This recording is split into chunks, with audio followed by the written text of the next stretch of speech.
దక్షిణాది వాళ్ళు మనం తిడుతున్నారు, యూపీపై ఇష్టం వచ్చినట్టు మాట్లాడుతున్నారు, మన రాష్ట్రాన్ని తిట్టే పార్టీలకు ఓటేస్తారా? సిఏఏపై అసత్య ప్రచారం చేస్తున్నారు. ఉత్తరప్రదేశ్ ఎన్నికల ప్రచారంలో మోడీ. కాంగ్రెస్ పార్టీ దక్షిణాది రాష్ట్రాల్లో అధికారంలో ఉన్న పార్టీలతో కలిసి యూపీ ప్రజలను తిడుతోందని ప్రధాని మోడీ అన్నారు. గురువారం మోడీ ఉత్తరప్రదేశ్లో అజంగర్లో పర్యటించారు. ఈ సందర్భంగా మాట్లాడుతూ తెలంగాణలో కాంగ్రెస్, తమిళనాడులో డిఎంకే, కేరళలోని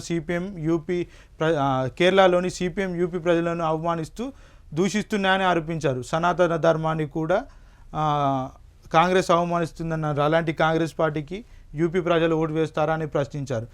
సిఏఏ విపక్షాలు అసత్యాలు ప్రచారం చేస్తూ దేశంలో అలజడి రేపేందుకు ప్రయత్నిస్తున్నాయని అన్నారు. సిఏఏ కింద దేశం శరణార్థులకు ఇక్కడ చూసుకున్నట్టయితే ఏమంటున్నారంటే దక్షిణాది వాళ్ళు మనం తిడుతున్నారని మోడీ గారు అయితే చూస్తున్నట్టు ఇక్కడ ఒక వార్త అయితే హైలైట్ అయింది. దీన్ని చూసుకోవచ్చు. మన రాష్ట్రాన్ని తిట్టే పార్టీలకు ఓటేస్తారా అంటున్నాడు. ఇప్పుడు ఇక మరి ఇటు దక్షిణాది వాళ్ళు తిట్టినప్పుడు దక్షిణాది వాళ్ళ ఓట్లు మోడీకి ఏం అవసరం ఉంటుంది? ఇంకొక వార్త చూసుకున్నట్టయితే రిజిస్ట్రేషన్ ఛార్జీల పెంపు, దానికోసం భూముల విలువ పెంచుతామన్న రాష్ట్ర సర్కార్. భూముల మార్కెట్ విలువ సవరణపై కీలక ఆదేశాలు. ఆదాయం పెరిగేలా చేయాలంటూ అధికారులపై ఒత్తిడి. గత ఏడాది ఆదాయం రాలేదంటూ అసంతృప్తి. సీఎం తాజా ఆదేశాలపై సరికొత్త సందేహాలు. రాష్ట్రానికి ఆదాయం పెరిగేలా చర్యలు తీసుకోవాలని సీఎం రేవంత్ రెడ్డి అధికారులను ఆదేశించారు.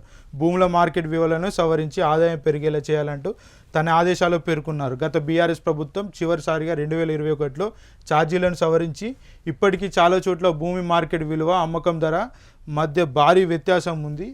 రిజిస్ట్రేషన్లు, స్టాంపుల నుంచి వచ్చే ఆదాయం అదే స్థాయిలో రెవెన్యూ రసీదులను పెరగలేదని సమీక్ష సందర్భంగా అధికారులు తెలిపారు.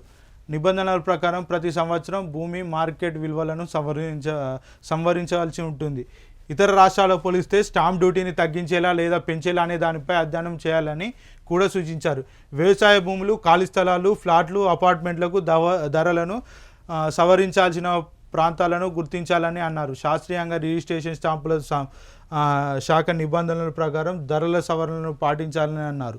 రాష్ట్ర ఆదాయాన్ని పెంచడంతో పాటు రియల్ ఎస్టేట్ నిర్మాణ రంగాన్ని ప్రోత్సహించేందుకు భూముల మార్కెట్ ధరలను సవరించాలని ముఖ్యమంత్రి సూచించారు. ఇక ఎన్నికల సీజన్లో మద్యం విక్రయాలు ఎక్కువ జరిగిన లక్ష్యం మేరకు ఆదాయం పెరగపోవడానికి గల కారణాలను సీఎం అడిగి తెలుసుకున్నారు. అక్రమంగా మద్యం రవాణా, పన్ను ఎగవేతపై కఠిన చర్యలు తీసుకోవాలని సీఎం ఆదేశించారు. సీఎం రేవంత్ గతేడాది వచ్చిన ఆదాయం ఆశాజనకంగా లేదని అసంతృప్తి వ్యక్తం చేశారు. రాష్ట్ర ఆదాయాన్ని పెంచేందుకు అన్ని శాఖల అధికారులు సమన్వయంతో పనిచేయాలని ఆదేశించారు. బడ్జెట్లో పొందుపరిచిన వార్షిక లక్ష్యాన్ని చేరుకోవడానికి అధికారులు నెలవారీ లక్ష్యాన్ని నిర్దేశించుకొని ఆదాయాన్ని సాధించేందుకు కృషి చేయాలని ఆదేశించారు. సీఎం తాజా ఆదేశాలపై పలు సందేహాలు కలుగుతున్నాయి. సీఎం రేవంత్ రెడ్డి తన రియల్ ఎస్టేట్ వ్యాపార లక్షణాలని ఇక్కడ కూడా చూపిస్తున్నారన్న సందేహాలు కలుగుతున్నాయి. ప్రభుత్వానికి ఆదాయం పెంచాలంటూనే తమ ఆర్ఆ ట్యాక్స్ కూడా భారీగా పొందే ప్రణాళికలో భాగంగానే ఇది జరుగుతుందని అనుమానాలు నెటిజన్లను వ్యక్తం చేస్తున్నారు. ఇక ఆదాయం పెరుగుతుందంటే భూములను అమ్మి వాటి ద్వారా వచ్చే డబ్బును కాంట్రాక్టర్లకు పార్టీ ఫండ్గా వినియోగించారా అన్న ప్రశ్నలను పలువురు లేవనెత్తుతున్నారు.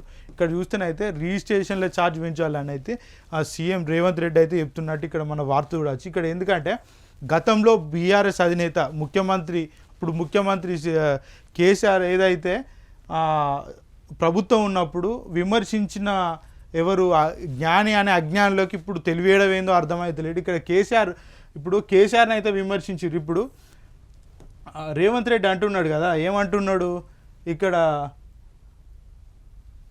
ఇతర వ్యవసాయ భూములు, ఫ్లాట్ల ఇప్పుడు ఇక ఎన్నికల సీజన్లో మద్యం విక్రయాలకి ఎక్కువ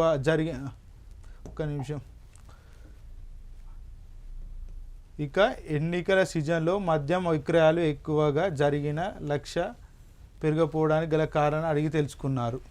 అంటే ఏమర్థమవుతుంది ఇక్కడ, తెలంగాణను ఇప్పుడు ఒకటి రియల్ ఎస్టేట్ వ్యాపారంలో వచ్చిన లాభాలతో నడుపుదాం అనుకుంటున్నాడా, లేకపోతే మద్యంతో వచ్చే ట్యాక్స్లతోటి తెలంగాణ ప్రభుత్వం నడపాలనుకుంటున్నారా?